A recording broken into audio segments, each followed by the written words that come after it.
Nung ako'y nawalan ng lahat, akala ko'y katapusan na.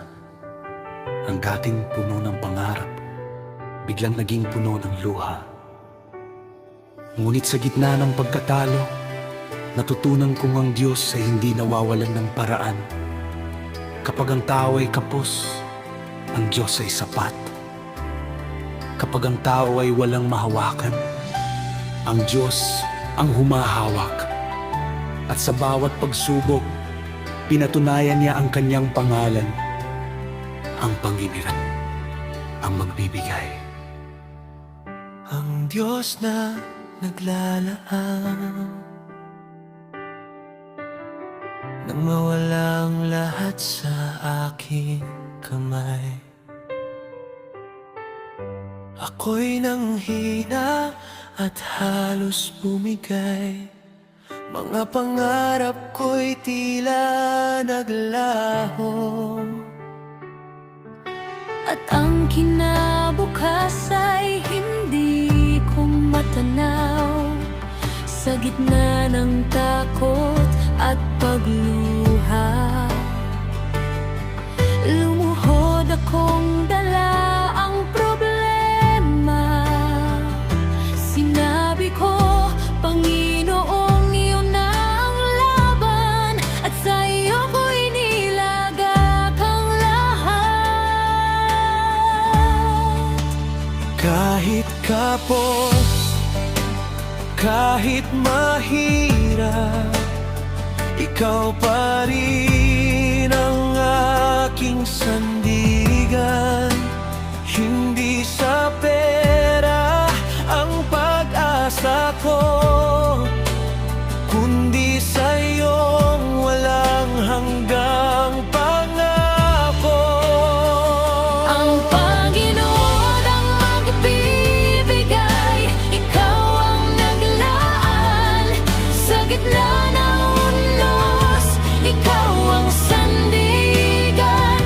Nang wala nang natira sa aking kamay, ikaw ang biyayang hindi na uubos kailanman. Ang Panginoon ang magbibigay, tapat ka magpakailanman.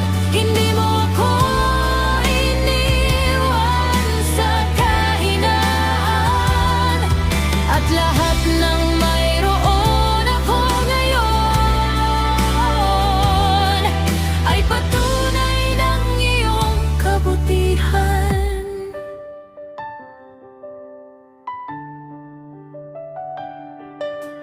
Mahirap magbigay kung kulang ang dala, ngunit pinili kong sumunod pa rin sa iyo, Ama. Hindi dahil marami ang nasa akin, kundi dahil ikaw ang hari ng aking buhay. At unti-unti mong binuksan ang daan, mga biyayang hindi ko inaasahan. Sa tamang oras, sa tamang panahon, dumating ang iyong banal na tugon.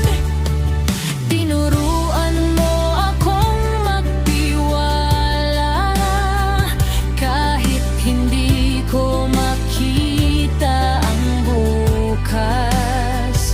Sa bawat hakbang ng pananampalataya,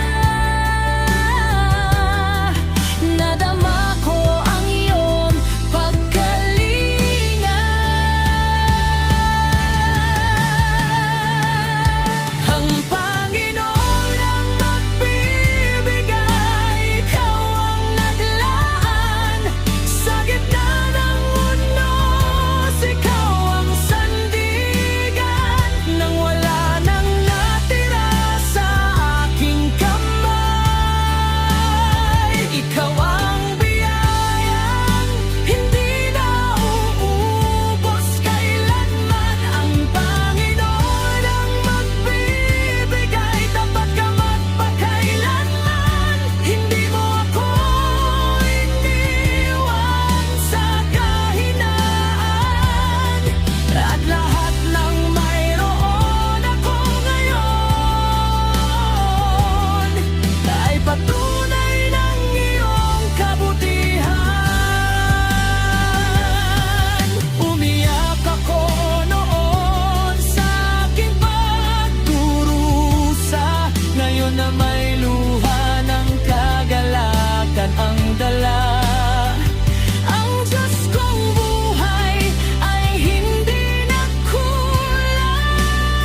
binalik, pananampalataya'y muli mong pinanariwa.